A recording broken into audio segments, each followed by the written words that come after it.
हिंदू परंपरा के अंदर ये नवरात्रि के जो प्रसंग हैं ये तो देवी माँ की उपासना के लिए थे। नवरात्रि पवित्रतम रात्रियां कही जाती है, पवित्रतम दिन कहे जाते हैं। ये आसो जो चैत्र महीने में आती है, ये साधना के लिए, मंत्र साधनाओं के लिए, ब्रह्मचर्य के लिए, सत्व को प्राप्त करने के लिए, इष्ट की सिद्धि के लिए, अंतरतम की शक्तियों को जगाने के लिए, कुछ अच्छा हासिल करने के लिए होती हैं। समझदार हिंदू और समझदार जैन श्रावक श्राविका और समझदार हिंदू और समझदार जैन साधु संत इन दिनों में साधना में बैठते हैं,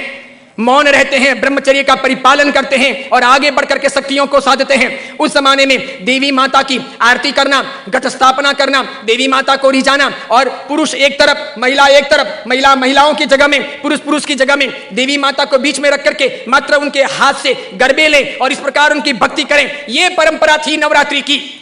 उसके बाद में मात्र गुजराती स्टाइल में डांडिया आए थे, तो बहनें बहनों में खेलती, बीच में देवी मां की स्थापना की जाती, पुरुष में खेलते और इस प्रकार नौरते रखते, नवरात्रि पालते, खान पान का ध्यान रखते। उन दिनों में कोई शराब नहीं पीता, गुटखे नहीं खाता, चाय तक नहीं पीता, व्यसन नहीं करता, अलग अलग शयन करते, पति पत्नी अलग अलग रहते, ब्रह्मचर्य की साधना करते, संपर्क नहीं करते, शुद्धता प्राप्त करते और इतने सारे भोग विलास की जिंदगी के बीच में, इतने सारे विषय वासनाओं के बीच में कोशिश करते कि कुछ दिन पवित्रता के साथ में बिताएं ताकि देवी माताओं के सानिध्य प्राप्त करके हम शक्ति संपन्न बन सके, उनके आशीर्वाद अपनी जिंदगी में फल सकें।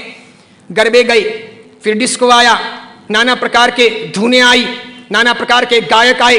कई कंपनियां, कई संस्थाएं इसमें कूदी, कई सारे लोगों ने धन कमाना शुरू किया, छोटे बड़े ये डांडियों के अलग अलग कार्यक्रम होने लगे, सब लोग ललचाने लगे। देवी मां एक तरफ रह गई, देवी की साधना एक तरफ रह गई, नवरात्रि की पवित्रता एक तरफ रह गई, घट स्थापना एक तरफ रह गई, गरबे लेने का भाव एक तरफ रह गया, आरती और देवी मां को रिझाना, मातृ शक्तियों को प्रेरित करना, ये सब एक तरफ रह गया। आज डांडिये खेलने वालों में से किसको पता है कि साधना क्या है,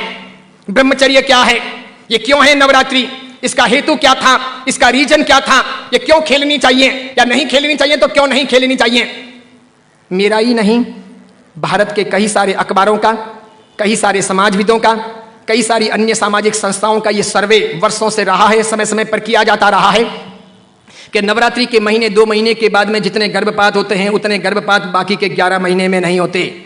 तो ये व्यभिचार नहीं है तो क्या है, ये दुराचार नहीं है तो क्या है, ये जीवन की भ्रष्टता नहीं है तो क्या है। इस बात पर मैं कुछ वर्षों पहले बोला था, अभी किसी ने वो वीडियो वायरल कर दिया और उस वीडियो को लेकर के अखबार ने लिखा। मैंने कहा जो सच है वो सच है कि हम अपनी साधनाओं को बचाएं, बेच ना दें। हिंदू धर्म की परंपरा हो कि जैन धर्म की परंपरा हो, कोई भी उत्सव महोत्सव हो, मैंने समय समय पर यह भी कहा था गणपति अगर हिंदू धर्म के देवता हैं और गणपति के महोत्सव अगर मनाए जाते हैं या उनका आराधन अगर किया जाता है तो उसमें कहीं जुआ नहीं खेलना चाहिए, शराब नहीं पीनी चाहिए, गणपति के नाम पर तमाशे नहीं करने चाहिए, लड़कियों के साथ में नाच गान नहीं होने चाहिए, गणपति लड़कियों को छेड़ने के लिए महोत्सव के तौर पर नहीं आ रहे, लड़कियां अपनी जगह पर हों, पुरुष अपनी जगह पर हों, वहां शराब नहीं पी जानी चाहिए, उनके पैसों का प्रपंच नहीं होना चाहिए, गणपति को सेलेबल नहीं बनाया जाना चाहिए। हिंदू धर्म अगर इन चीजों को नहीं संभालता है तो धीरे धीरे भारतीय संस्कृति का विनाश होगा।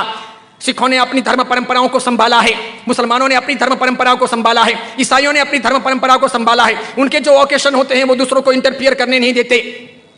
वो उसमें घालमेल नहीं करते। हिंदू और जैनों को इस बारे में सावधानी रखनी आवश्यक है। कल ऐसा ना हो जाए कि पर्युषण महापर्व के दिन आए या आखा तीज का दिन आए या कार्तिक पूर्णिमा का दिन आए और कोई उसे किसी प्रतिष्ठान के नाम पर प्रोजेक्ट कर ले कि चलो अब महोत्सव को इस प्रकार मनाएंगे, उस प्रकार मनाएंगे, तो 25 साल 50 साल के बाद में ऐसा हो सकता है कि हमारी होली की आराधना या हमारे पर्युषण महापर्व की आराधना का रूप रंग बदल जाए।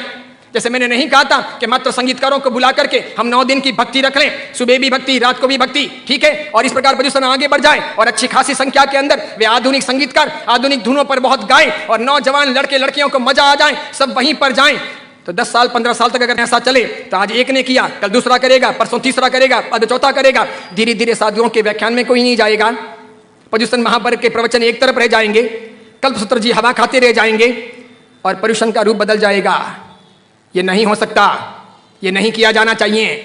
मैं इसलिए कह रहा हूं कि मेरी जिंदगी तो बहुत छोटी है, मैं तो कल दुनिया से चला जाऊंगा, लेकिन भगवान के शासन की परंपराएं नहीं मरनी चाहिए, हमें उन्हें जिलानी होगी। हमारे बच्चों को ये पता नहीं, उनको तो क्या है, नाचना गाना कूदना घूमना फिरना अच्छा लगता है, उन्हें सामाजिक प्रतिक्रमण ना अच्छे लगे, बिना पंखों के रहना उन्हें ना अच्छा लगे, लेकिन जरूरी यह है पर्युषण महापर्व की पूरी प्रक्रिया, उसकी साधना की सारी व्यवस्था समझी जानी चाहिए और इसीलिए हर बाबत के अंदर सावधानी आवश्यक है। हमारा यह वीडियो अगर आपको पसंद आया हो तो उसे लाइक कीजिए, शेयर कीजिए और आचार्य विमल सागर सूरी जी के नाम से चल रहे हमारे चैनल को सब्सक्राइब कर उसके पास रहे बेल के बटन को क्लिक कीजिए ताकि हमारे नित नए वीडियो को देखने का आपको अवसर मिल सके।